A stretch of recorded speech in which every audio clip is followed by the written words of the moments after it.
There's really two questions with Dice Theme Park. Is it any good to begin with? And is it better or worse than its predecessor, Dice Hospital? Hey, I'm Alex Ratcliffe from Board Game Co. and today I'm reviewing Dice Theme Park from Alley Cat Games, a spiritual successor to Dice Hospital, not really sharing the same designer, but sharing the same general mechanics of the game. This is a game about managing a theme park full of various dice that will be wandering in and out of your theme park, trying to populate over here on the monorails. In fact, let's just go ahead and go through the round order, how everything plays out, going through the phases of the game. But basic idea is you're managing a theme park of dice. You're going to have visitors to your park, represented by dice, that you're trying to bring into your park. You're trying to spread them and move them around the park while managing their expectations, managing them with your mascots, managing them with your employees and your administrators and all the various tools you have at your disposal across 5 rounds of play until eventually someone has the most points and hopefully that person is you. That's the general idea. Manage the guests represented by dice. As far as the actual order of play, every single round, you're going to be grabbing dice from this bag over here. You're going to be putting them out on the various cards, making them match the specific regions you have. So over here, you can see this is going to be a 2, that's going to be a 3, and that's going to be a 4. And you're going to do that for all of the monorails, grabbing these guests from the park. So again, we have a 5 up top, then a 4, then a 3. And they're not only these colors, they just happen to be these colors right now. There are other colors in this bag, if we can get to them, because there's also going to be blue dice, which you can see over here. We have blue dice as well, so we're going to go ahead and make these match those pips as well, putting them out onto the monorails.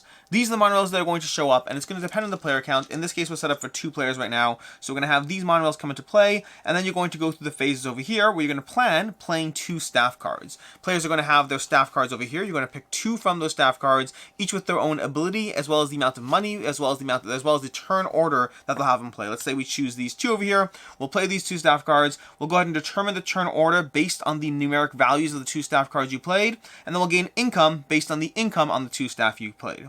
From there you move to the welcome phase, where you're going to choose a monorail. In turn order, you're going to choose a monorail, ideally based on the strategy you're pursuing, the type of guest that'll benefit you in the park, the administrator you have, the mascots you have, the abilities you have, the various locations you have. You're going to try all of that, gathering the specific monorail that'll help you out. Generally, higher numbers are better. It means those guests will stay in your park longer, but it's not better if they're the wrong color of dice or the wrong opportunity for what you're looking for. From there, you're going to expand. When you expand, you're going to be building an attraction and recruiting mascots. So you're going to have these attractions over here. They'll come out. You're going to have a pool of 3 for the first 3 rounds of the game coming from the A deck, 1, 2, 3, and the second 2 rounds of the game coming from the B deck, giving you more expensive but more rewarding rides. You're going to buy one of these rides if you want to. You do not have to. You're going to buy one of these rides, adding it to your theme park, making sure to follow the spread over here. That's going to be listed over here. You can see the way that's going to be spreading out on your park. You're going to go ahead and add that to your park. And then from there, you can also choose to buy a mascot as well, adding a mascot and the associated mascot to your park so you can utilize them and their specific ability at the same time. Then you move to the improve phase, where you can buy map tiles, these map tiles over here, which will allow you to move dice around the park every single round. Every map tile can be used every round. They'll help you move the dice from location to location, as well as installing up to 2 upgrades. You're going to start the game with a few upgrades, and you're going to have the opportunity to put them down, giving you extra points, extra activations, and or extra money on the various upgrade spots on the ride by paying the cost shown. From there, you're going to get to the main meat of the game, which is operating the park. And this is where we'll go ahead and skip everything else for a second. We'll come back to stuff. You're going to go ahead and operate your park by moving the dice around the board. The way that works is you're going to have the monorail of dice you selected. So for example, if we selected these dice over here, they're going to go into your starting park area, into your park entrance. And then from there, you're going to move them around the park using the various activations. So let's just go ahead and show you how this plays out. Let's grab some of our maps over here, and let's show you how an activation phase plays out.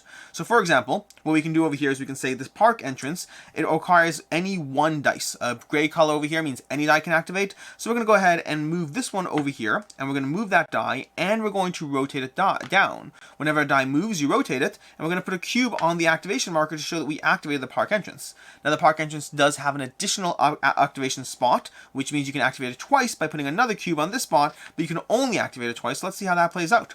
We're going to go ahead and dump another one of these down over here to, again, this spot over here. This 4, we're going to pop that down. In fact, actually, we're going to do one better. We're going to have that be back to the 5 over there, and we're going to move this 6 down over here. Over there, we're going to put this activation down, and now we've activated it twice. From there, we're going to go ahead and move these around. So I'm going to put an activation on this to move this 2 down over here. So we're going to pop that down, rotating it down. You can only move blue dice. I'm going to use a map tile to move this to an adjacent spot, not rotating it downwards. Map tiles allow your guests to move without actually utilizing the park. From there, we have to have any 2 dice, one which is lower than the other. And when you do that, the way you do a multi-dice site is you're going to go ahead and activate the location again. You're going to go ahead and look if you match the criteria, and you're going to rotate one of those downwards, but not both. So you're going to rotate both of them downwards, but you're going to move one over. So in this case, this will become a 1, this will become a 4, and then we'll go ahead and move this one down here.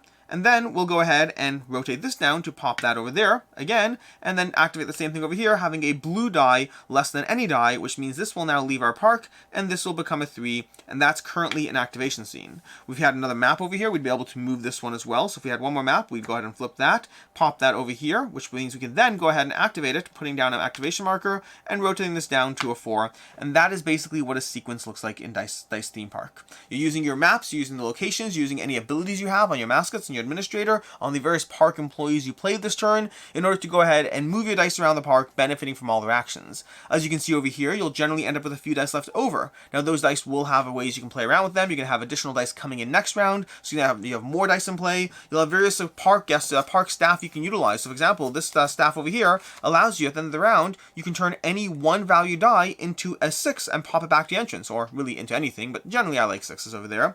So you can start moving your dice back. You can have activations in terms of putting down extra spots, picking them up. You can move a guest to any spot in the park one time. You can add or subtract 1 or 2 from the dice. You can do an extra activation on a spot this turn. A bunch of different options as far as the various staff you have, and those staff additionally rotate in play, meaning you're going to be rotating your staff to other players, which means you might end up with their staff cards in your hand, being able to play the same staff activation twice in a single turn, and that's basically the main activation phase of Dice Theme Park.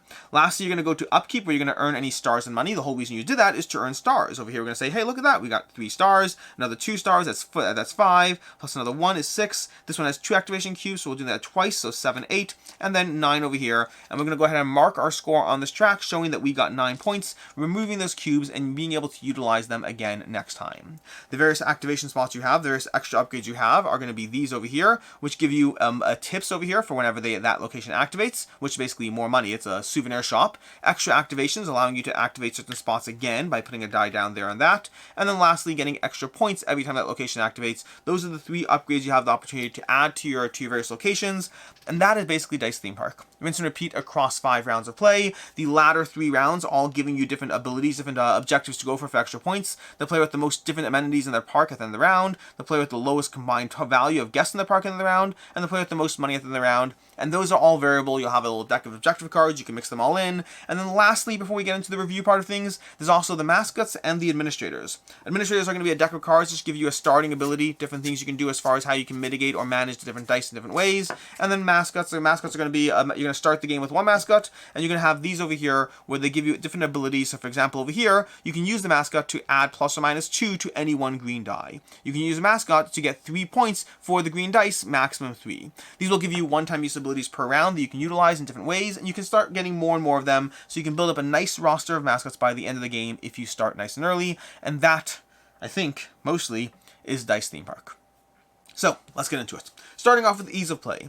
Game is fairly easy to teach and understand. Rulebook's pretty clear for the most part. I would say there's a few modules as far as the way the game is structured, but overall, setup was a little messy to go through a lot.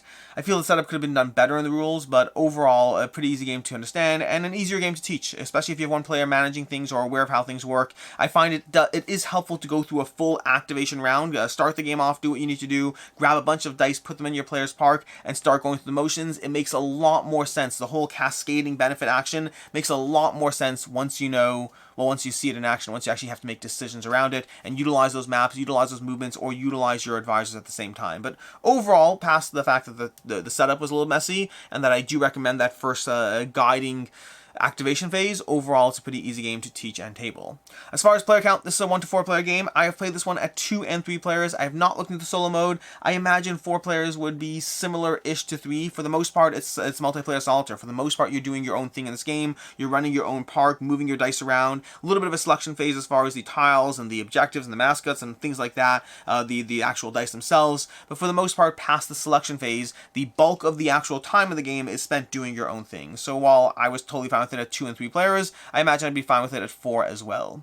As far as what I like, don't like, and can see others not liking, starting off with the cascading activation puzzle, which is easily my favorite part. Honestly, I should have saved it for the last thing because the other things are small little details. So let's go ahead and save it for the last thing. Let's start with the small little details. Things like the passing of the guests that you have over here, the staff that you have, passing the staff around, using the staff abilities, using your administrator abilities and the mascot abilities. The game has abilities left, right, and center here as far as the different ways and opportunities you can get your hands on different things that will help you on the game. Getting more maps early on so you can have a ton of movement options and flexibility will really help you. But so will upgrading your park with all the various spots with extra activations and extra money and extra points as well. Those will all help you in different ways. And then the objectives giving you an additional thing to go for and why you'd go for one thing over another. A small little thing to be mindful of as you build up across the first 3 rounds and start building your park and planning around a certain chunk of points you'll get over there. And then my favorite part, which I talked about briefly, my favorite part of the game is the cascading action sequence. The whole idea of rolling your dice from location to location, to be able to move them downwards and being able to try to figure out the puzzle of,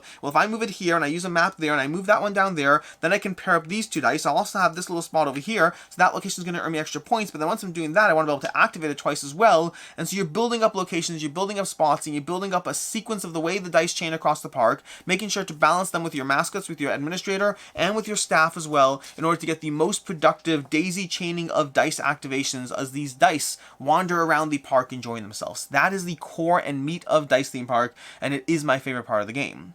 As far as what I don't like, the game does feel a bit samey round to round. You start off the game with a preset tile over here. This tile over here, there's going to be a starting tile. Nothing changes over there. And then from there you're adding a bunch of mostly similar rides to the park. The rides don't change in any significant way. You have this one requires even dice, odd dice. This one requires a dice greater than 3, less than 3, but the core puzzle of what you're doing is basically the same every single turn.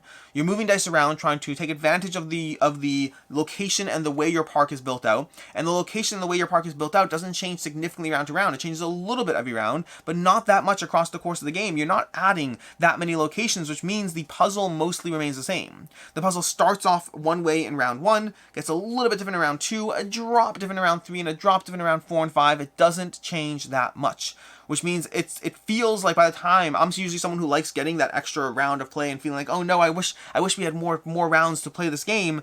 And when I play Dice Theme Park, I don't feel that way. When we get to the 4th round, I already feel like, okay, I've done it, great. We get the B rides. It's a nice little feel, but like, the puzzle doesn't change enough round to round, and the park and the structure and the mascots and the abilities, while they all give you something to do, it just doesn't change enough. I'm doing the same thing and I'm going through a repetitive degree of motions, trying to be efficient and enjoying the efficiency puzzle, but repetitive at the same time. As far as what I can see others not liking, first of all, this game definitely rewards min-maxing. If that's not your thing, if trying to eke every little extra activation out of something is not your thing, I mean, everything you do here, the way you build your park, the way you play your cards, all that stuff, it adds to the puzzle, but it also adds to the min-maxing if that's not your thing. And then secondly, this is definitely multiplayer solitaire. Sure, there's a little bit of a turn order management as far as the dice you take, as far as the ride the specific ride and structure you add, the mascots, all of that thing. Sure, there's definitely some competition, but I've never really cared if I lost. I never really cared if I went later in turn order. There's always something I could do. It didn't really feel like it mattered that significantly. And then once that's done, there is a game to be had over here, your own little private engine. But if you don't like playing that little private game, if you don't like multiplayer solitaire, this game might not be for you because the interaction is definitely on the minimal side. As far as final thoughts on Dice Theme Park, I like Dice Theme Park. I do. And going back to my intro notes and whatnot, I've played Dice Hospital, and I like Dice Theme Park definitely more than Dice Hospital. I like Dice Hospital. It's a fine game. I think Dice Theme Park is better and gives you a more compelling puzzle as far as the way those dice are rotating downwards. I really do enjoy that puzzle. My biggest complaint is that it just feels the same round to round. It doesn't really change up, and the rides don't distinguish themselves enough. The mascots and the administrators more so, honestly. The core idea and puzzle what the game is doing just doesn't shift up enough, and the repetitive motions you go through round or around makes this a game that feels like it stays around too long, and doesn't feel like a game that calls my name that much to continue to dive into it. I've enjoyed my time with Dice Theme Park. I like the puzzle. I think it's compelling. I think it's a lot of fun. I think it's a great gateway game as well, in terms of just what the game is bringing to the table. But it's one in which I think I've seen what I need to see out of it, and I enjoy it, but don't need to continue diving into it. This one's a 3.5 out of 5 for me. A very, very solid and very rewarding puzzle. I don't want to undersell it. I really, really enjoy the puzzle it gives me. I just don't feel it's that different within the game, or game to game for that matter. As far as other game recommendations, first of all, Dice Hospital. If you enjoy Dice Theme Park, you might want to check out Dice Hospital, and vice versa as well. There are definitely overlaps to them. I personally prefer the dice manipulation system of Dice Theme Park, but both are very solid and very similar. And then if you're looking for a theme park game, but in a different mechanical system, Tenpenny Parks from Thunderworks Games is one that I recently reviewed. You can check out that. That's also a bit multiplayer solitaire, which doesn't actually bother me. It just might bother you. But Tenpenny Parks, another theme park based game. Until next time, I'm Alex Radcliffe from Board Game Co. I hope you enjoyed this video, and as always, have a good one.